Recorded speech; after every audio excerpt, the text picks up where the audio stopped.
I still remember the sound of his voice that morning, soft, flat, almost careful. My son stood in the doorway of my living room, his hands in his pockets, eyes lowered, as if he was looking for the right words somewhere on the carpet. I was sitting on the old sofa, folding a few towels for the laundry, not knowing that my entire world was about to shift in the next few seconds. He took a breath, a small one, the kind people take when they are afraid of what comes after. "Mom," he said quietly, "we're leaving tomorrow." For a moment, everything inside me stopped. The towel fell from my hands. The room suddenly felt too big, too empty, too silent. I looked up at him, trying to smile, pretending I had heard him wrong, pretending the words floating in the air didn't mean what I thought they meant. "Leaving?" I asked. My voice was almost a whisper. "Where are you going, sweetheart?" He didn't look at me.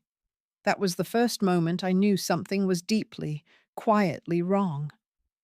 My son, who had always looked me in the eyes, who had always spoken openly, stood there with his shoulders tense and his jaw tight. I felt something tighten inside my chest, something cold and heavy. But I tried to breathe through it. He swallowed once, then again. And finally he said, "We're moving out tomorrow, Mom, me and Amina." Just like that. No warning, no conversation, no gentle preparation. Just a quiet announcement that landed like a stone in the middle of my heart. I didn't cry. I didn't ask why. I didn't break. I simply held my breath and smiled. Because mothers do that. We smile even when everything inside us is shaking. I didn't know then, couldn't have known, that this one sentence, spoken on a quiet morning in my own living room, would change everything I believed about family, about love, and about the small, silent distances that grow inside a home long before anyone notices them. I didn't know that the goodbye wasn't just for the house. It was for the life I thought we still shared. But that morning, I just sat still and tried to understand how a single line, "We're leaving tomorrow, Mom," could change the shape of my whole world. I should start from the beginning. Because stories like this don't begin on the day someone decides to leave. They begin much earlier, in the small moments we ignore. Our home wasn't big, just a simple two-bedroom house near the edge of town, close to the place where the ocean breeze would wander in during the evenings. I had lived there for nearly 28 years. My son grew up in that house, learned to walk in that hallway, laughed and played in that garden. After his father passed, it was just the two of us. And in many ways, we became more than mother and son. We became each other's quiet support. When he married Amina, I tried my best to welcome her with warmth. She was polite, gentle, always careful with her words. Maybe too careful. She helped in the kitchen sometimes, and she smiled often. But I could sense something else behind her softness, a distance that I could never cross. Still, I did my best. I gave them the bigger bedroom. I changed my routines so they could have privacy. I cooked what they liked. I tried to give them space without making them feel alone. But families don't fall apart in loud arguments. They fall apart in silent rooms, in unspoken wishes, in quiet misunderstandings. Looking back now, I see the signs. The closed door when they whispered at night. The sudden pauses in conversation when I walked into the room. The way my son looked tired, as if he carried questions he didn't know how to ask. But at the time, I chose not to see it. Or maybe I simply hoped it would fix itself. Little did I know. The quiet distance between us was growing faster than I realized. And the day he stood in the doorway, telling me they were leaving, was only the beginning of a truth I was not prepared to face. The hours after my son told me they were leaving felt strangely quiet, as if the whole house was holding its breath with me. I tried to continue my day like nothing had changed. I washed the dishes. I watered the small plants near the window. I folded the towels again, even though they didn't need folding.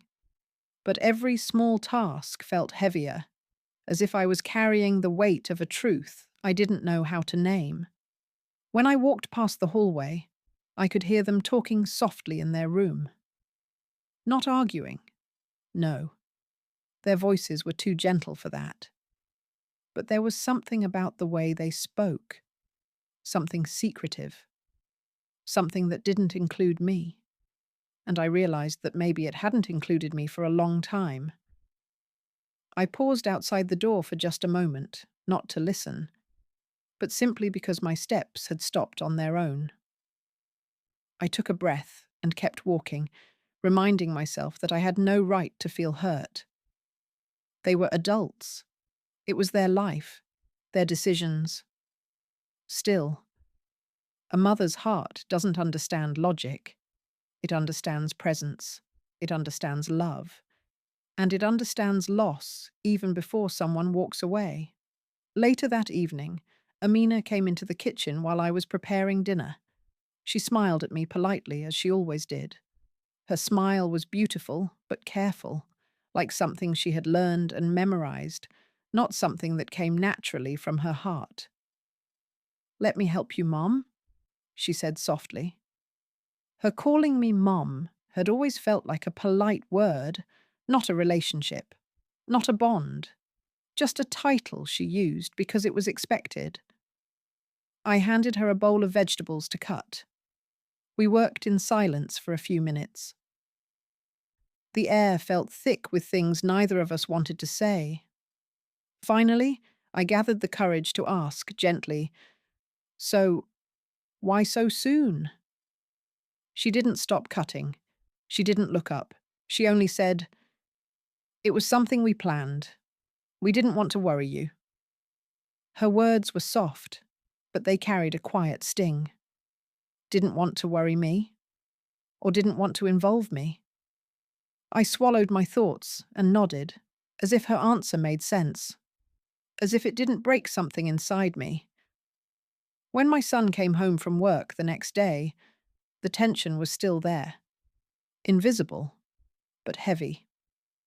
I watched him place his bag on the table, run his hand through his hair, and avoid my eyes the same way he had yesterday. I smiled anyway. "Dinner is ready," I said softly. He looked at me then, really looked, and for a moment I saw the little boy he once was. The child who used to run into my arms after school. The teenager who shared his secrets with me when he didn't know where else to put them. The young man who once promised that no matter what happened, he would always take care of me. But that moment passed quickly. He turned away and washed his hands at the sink.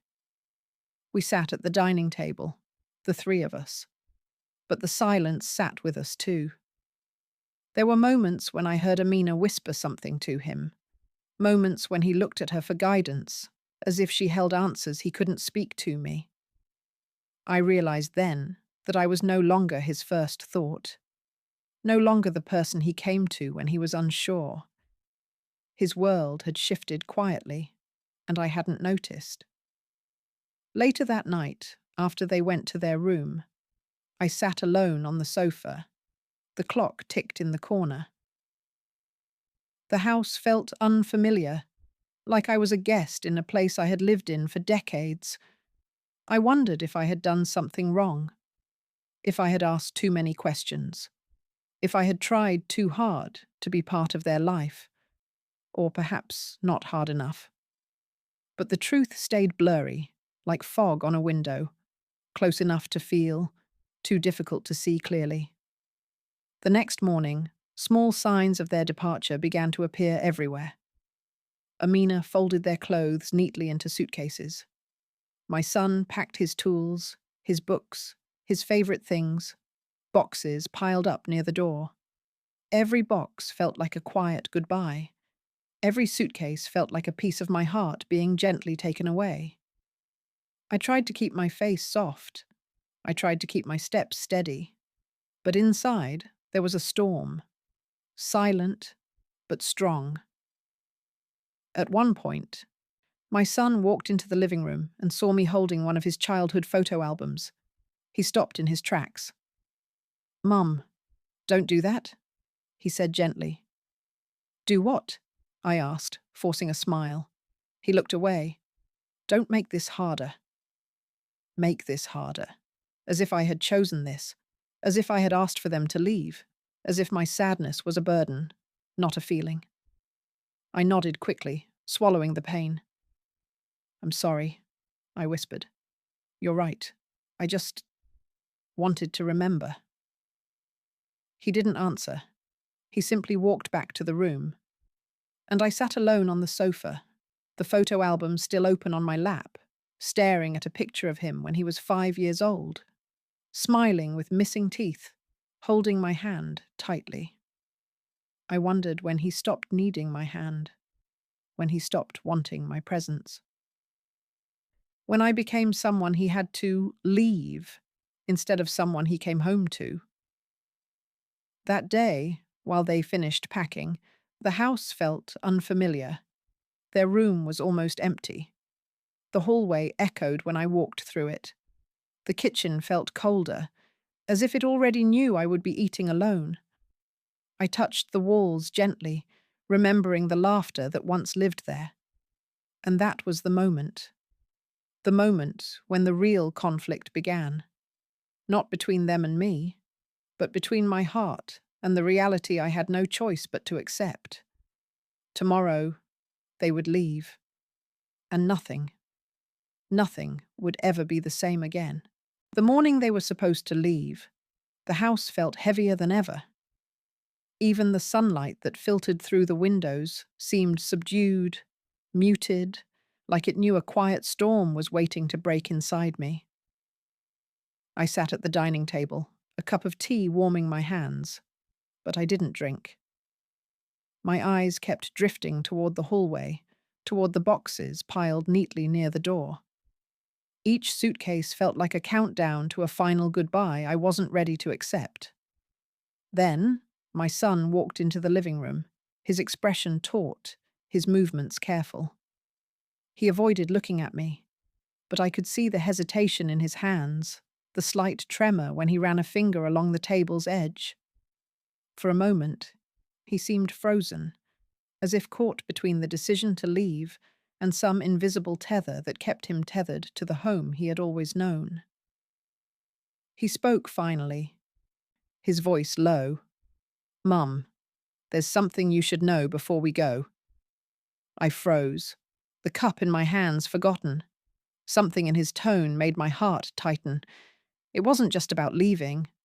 There was more, much more.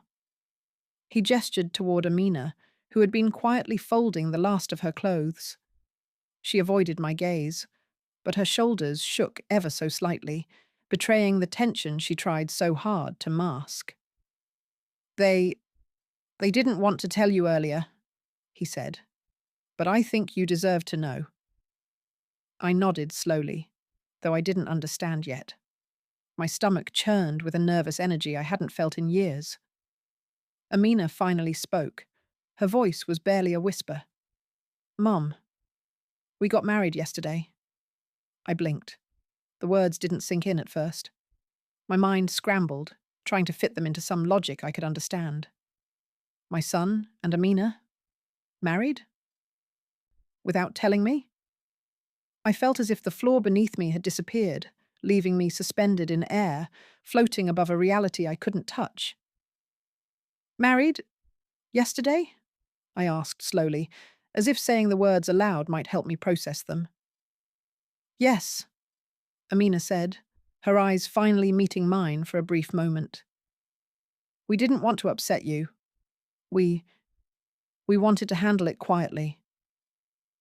For a second, I couldn't breathe. The air in the room felt thick, heavy, pressing down on my chest. The tea I had poured earlier had gone cold in my hands, forgotten. Why? Why not tell me? I whispered, my voice shaking despite my attempt to remain calm. My son looked down at his feet, silence stretching between us.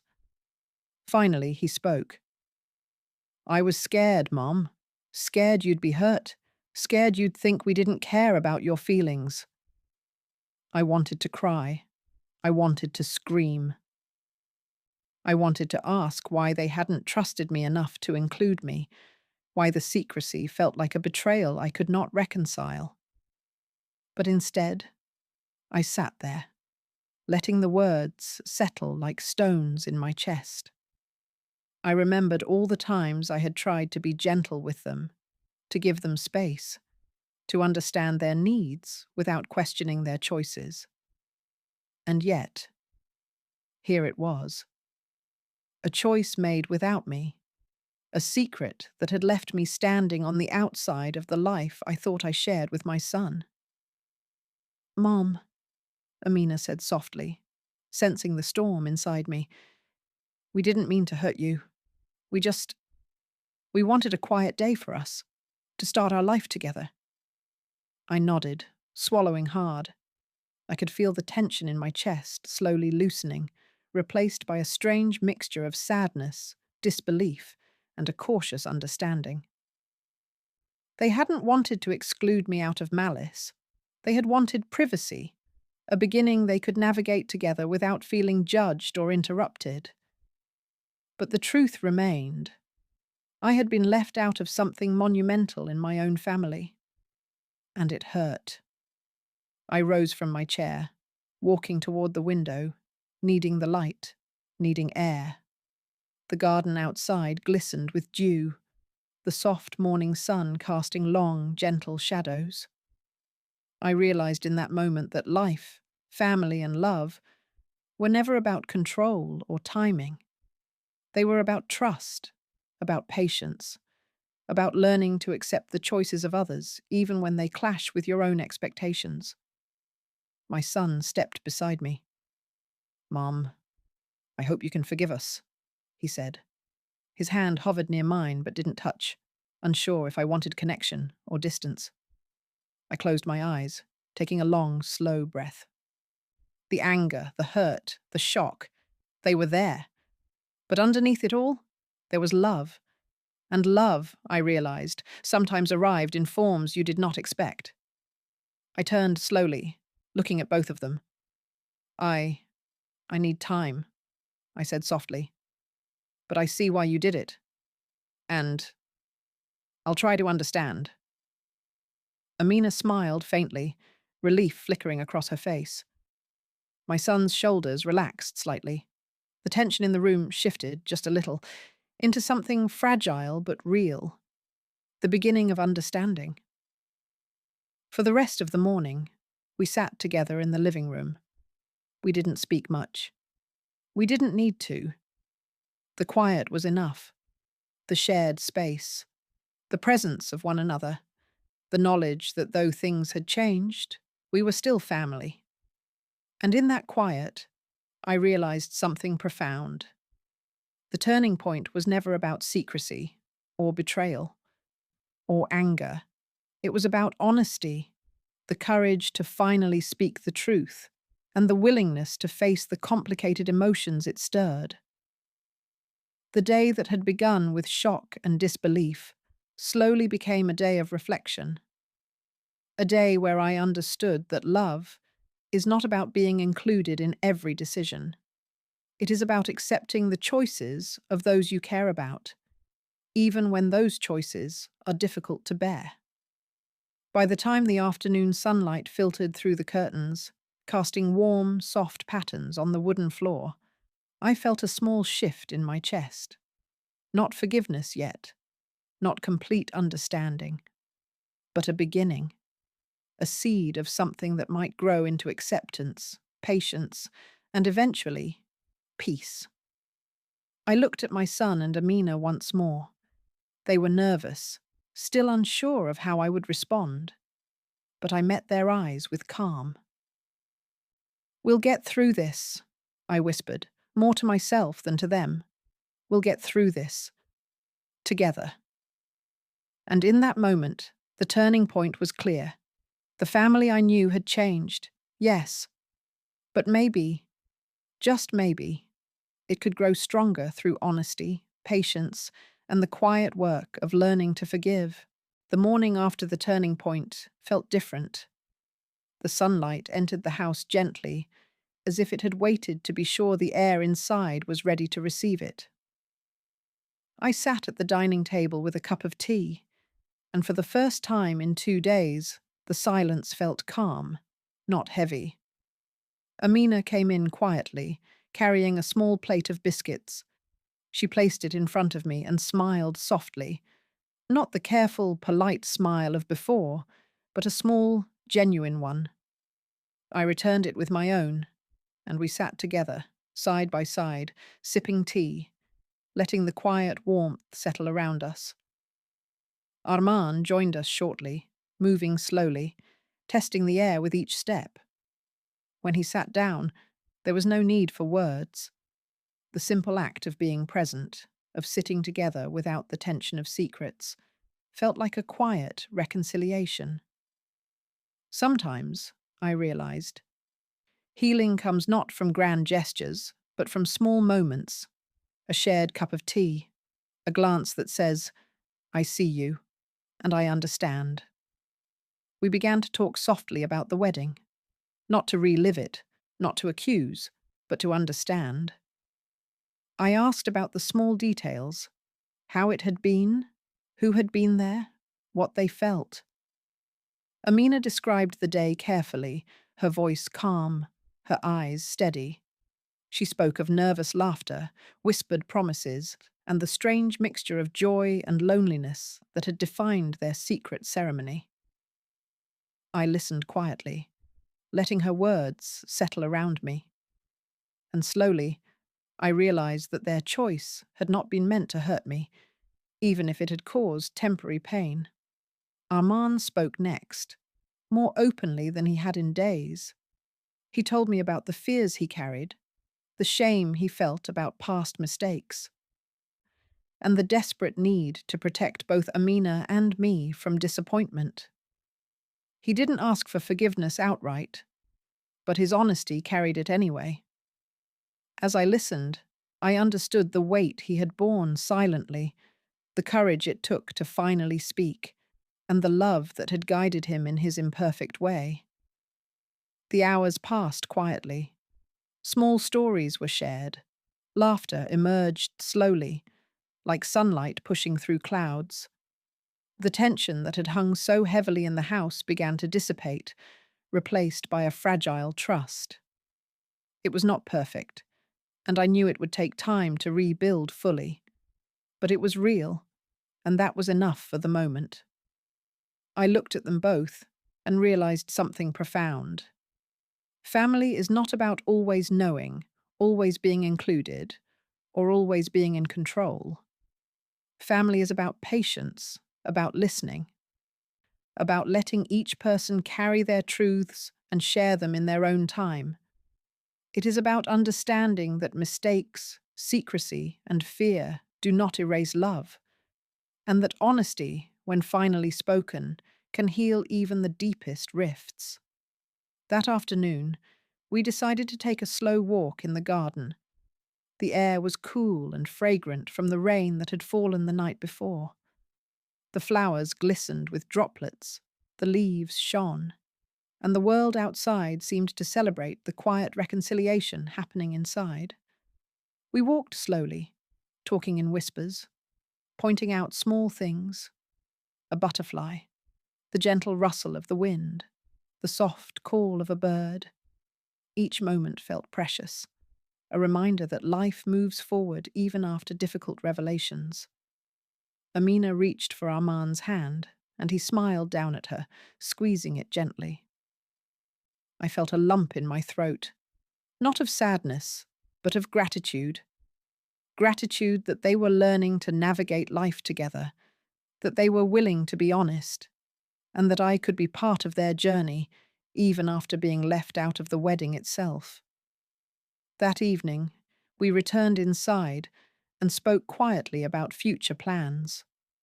I saw hope in their eyes, a willingness to start fresh, to move forward without hiding. I felt the same hope for myself, the understanding that love and family are not static, but ever-changing, shaped by patience, courage, and forgiveness. Later, I sat alone for a few minutes, reflecting. The house was calm, the soft hum of the night surrounding me. I thought of the morning when Amina had whispered those words. We got married yesterday? The shock, the ache, the uncertainty, all of it had been real. But now, having seen the courage it took to speak the truth, having listened to their hearts, I understood that love is resilient. It can carry us through fear, through mistakes, through secrecy, if we are willing to listen and forgive. I also realized that my son and daughter-in-law are not perfect. None of us are. And that is the beauty of family. It is built not on perfection, but on effort, on honesty, on the willingness to walk together even when the path is uneven. I felt a quiet pride in them, in their love, in their courage to face difficult truths. And I felt a quiet pride in myself, for holding space for understanding, for choosing patience over anger, and for allowing my heart to remain open. The night grew deeper, the house silent, but filled with a sense of gentle closure. I stood by the window and looked out at the garden, now bathed in moonlight. The flowers shimmered silver, the leaves whispered softly, and the world outside seemed to mirror the peace I felt inside.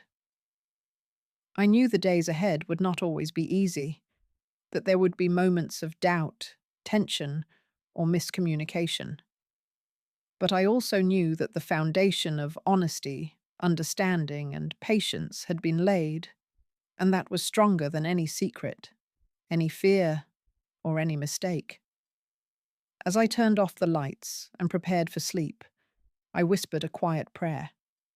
Not for perfection, not for control, but for love, patience, and the courage to face life's unexpected moments with an open heart.